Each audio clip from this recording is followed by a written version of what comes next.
স্পেনের তারকা Lamine Yamal বলেন, ছোটবেলায় স্বপ্ন ছিল বার্সার হয়ে অভিষিক্ত হব এবং 10 নম্বর জার্সি পরে খেলব।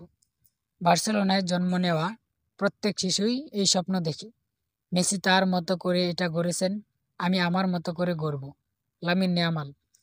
10 নম্বর জার্সি আনুষ্ঠানিকভাবে হাতে তুলে নেওয়া এবং চুক্তির আনুষ্ঠানিকতা সম্পূর্ণ করতে ক্যাম্প নুতে নির্ধারিত সময়ের চেয়ে 25 মিনিট দেরিতে পৌঁছান ইয়ামাল। স্যুট পরা ইয়ামালের সঙ্গে এ সময় ছিলেন তার দাদি। ততক্ষণে তার ভক্তরা অবশ্যই টের পেয়ে যান কি ঘটতে যাচ্ছে। ইয়ামালের ইনস্টাগ্রাম হ্যান্ডেলে পোস্ট করা একটি ভিডিও দেখে যা বোঝার বুঝে নেন তার ভক্তরা। ভিডিওতে দেখা যায় নিজের ছোট ভাইয়ের সঙ্গে বসে কথা বলছেন ইয়ামাল। তার ভাই নিচে বসে টেবিলের উপর কাগজে কিছু একটা আঁকছে। ইয়ামাল সোফায় বসে টেবিলের উপর রাখা কাগজে বার্সার 3টি 10 নম্বর জার্সি ছবি আঁকা দেখতে পাই।